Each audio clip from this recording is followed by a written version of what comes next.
পাবনার কাজিরহাট আরিচা নৌপথে জ্বালানি তেলের তীব্র সংকটে বন্ধ হওয়ার পথে স্পিডবোট চলাচল।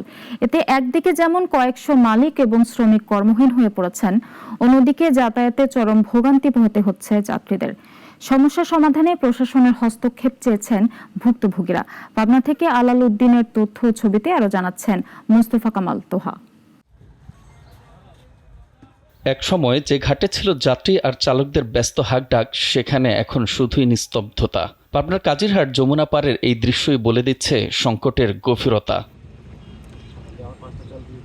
অথচ যমুনা সেতুর বিকল্প হিসেবে উত্তরবঙ্গের মানুষের কাছে ঢাকার সাথে সহজ যোগাযোগের ভরসা এই কাজিরহাট আরিচা রুট,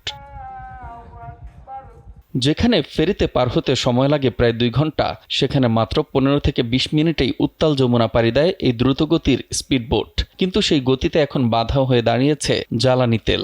আর তেল সংকটের কারণে আমাদের বাগাবাড়ি ডিপো থেকে তেল দিত, আমাদের বাগাবাড়ি ডিপো থেকে এখন ওইভাবে ডিলারের মাধ্যমে তেল দেয় না।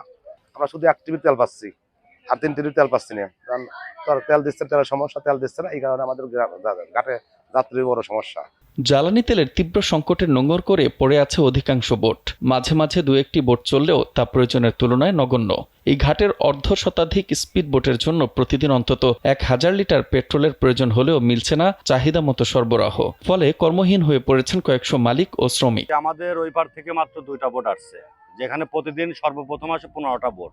দিনে 4 ট্রিপ 5 ট্রিপ করে মারতাম, এখন আমরা সারাদিন ভরে 1 ট্রিপ মারতে পারি না। তেল না পাইলে স্পিড বোট বন্ধ থাকে। সময় বাঁচাতে যারা নিয়মিত এই পথে যাতায়াত করেন, সেই যাত্রীরা পড়েছেন বিপাকে। ঘন্টার পর ঘন্টা ঘাটে অপেক্ষায় থেকেও মিলছে না স্পিডবোট। বাধ্য হয়ে সময় আর দুর্ভোগ মেনে নিয়ে তাদের উঠতে হচ্ছে ফেরিতে। এখন যেটা হচ্ছে, আমরা কাজিরহাট এসে স্পিড বোটের জন্য অপেক্ষা করতে হচ্ছে ঘন্টার পর ঘন্টা। কাউন্টারে টিকিট নিতে আসছি, কিন্তু ওনার বক্সে তেল নাই, তো বন্ধ করে দিয়েছে। তো বাচ্চাকে নিয়ে যাব ঢাকা। তবে সংকট নিরসনে আসার কথা শুনিয়েছে জেলা প্রশাসন। জেলা প্রশাসক জানান, বিষয়টি নিয়ে মন্ত্রণালয় পর্যায়ে যোগাযোগ করা হচ্ছে। আমাদেরকে কালকে ইউনো একটি চিঠি দিয়েছে, সেটি আমরা মন্ত্রণালয়ে প্রেরণ করব এবং মন্ত্রণালয়ে বিষয়টি আমরা অবহিত করব। সেখান থেকে নিশ্চয়ই তারা বরাদ্দর পরিমাণ বৃদ্ধি করলে এই সমস্যার সংকট হয়তো কেটে যাবে। আমরা চিঠি পাঠানোর ব্যবস্থা করছি।